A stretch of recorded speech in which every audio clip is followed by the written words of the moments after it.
In the fall of the year, as Jesus walked with his disciples, he said to them, "See the fields, they are white unto the harvest. For generations this field has been used to harvest corn and beans.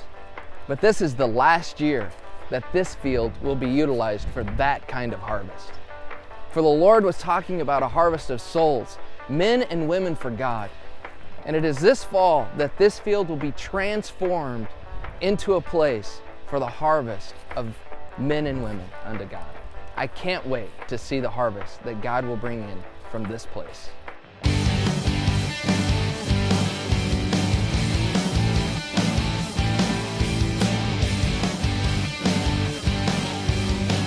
It was in September of 1994 that Cornerstone Church gathered officially for the very first time in this place, our mother church, Grand Avenue Baptist Church. It was a part of their vision that enabled Cornerstone Church to begin as we sought to be a local church with a global vision, expanding to reach the next generation with the gospel of Jesus Christ.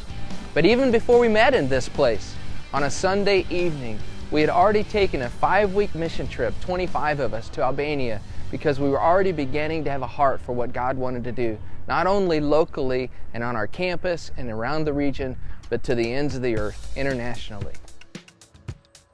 It wasn't long before Cornerstone outgrew the place that Grand Avenue gave us, and so we moved here, right onto the Iowa State Center, which was perfect. We had so many students that we wanted to reach, they didn't even have to drive. They could walk across the street to where we were. Man, the first time that we had worship in Benton Auditorium at the Iowa State Center, we just thought, how cool would that be to ever fill up that big auditorium of 450 seats? Well, it wasn't long before, once again, Cornerstone outgrew that space, and so God had to provide something else.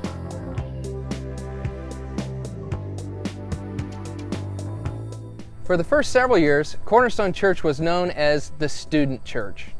But it was probably this move, our move to what was then the Ames Middle School, or should we say God's moving us to the Ames Middle School, that began our thinking to be not just a church for students, but literally a church for the entire community.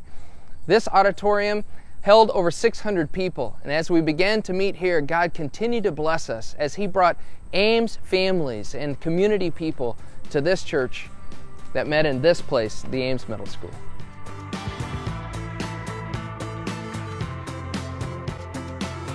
In the summer of 1999, Cornerstone got its own first home, a facility situated right on the intersection of Highway 30 and Interstate 35.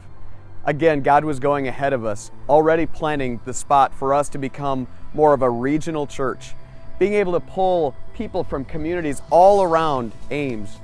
And we are so grateful that He had that plan for us.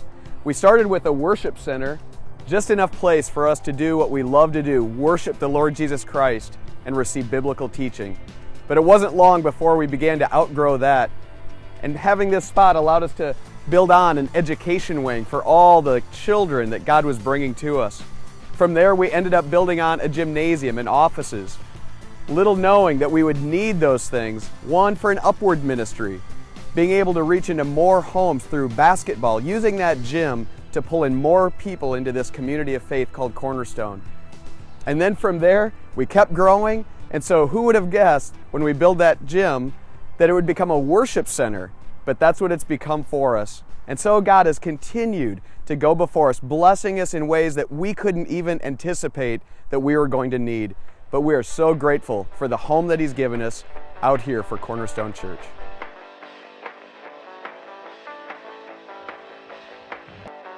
From the beginning, Cornerstone Church has been a local church with a global vision. But we had no idea what God intended for us as a part of that vision. We have been purposely trying to pursue Him step by step and follow hard after Him as He has led us from one place to the next, ever expanding that vision. We see this next step called Your Move, the transformation of this temporary parking lot into a grand worship center for literally thousands of people to gather and worship God and be drawn into relationship with Him, that He could be sending them to the nations as a great step in the ever unfolding vision of what God is doing here. But you know, it's never been just about what God is doing right here, although we are thrilled for what God is doing right here, right in our midst. Always we've sensed that God would have our church be raised up for greater purposes. And in fact, we're to be a kind of a sending station so that people could come here for a season and then go out to be a blessing to His church locally, regionally, even globally.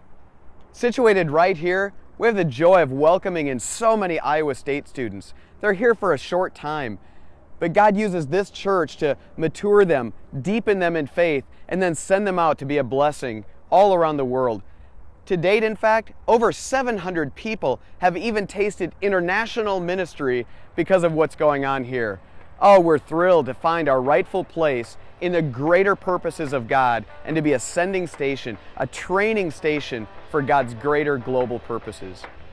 As you can see, God is at work in this place.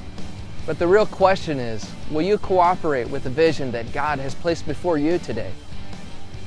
I am so excited to see what God is doing in my life and the lives of all of us who have chosen to be vitally involved in the vision that God has given this church, to be a local church with a global vision. And as God expands that vision, the challenge is for me, will I step up to that challenge and fully participate in all that God is calling me to do and all that God is calling me to be? And the challenge is for you. Will you fully participate like Jesus' first disciples who walked through that field and He said, pray that the Lord of the harvest would send forth laborers. We are an answer to their early prayers. And we want to pour out prayers to God, and we want to participate fully with what He is doing, that generation upon generation will be raised up from this place in answer to their prayers and our gifts and our sacrifices, that the world would know that Jesus Christ is truly the Son of God.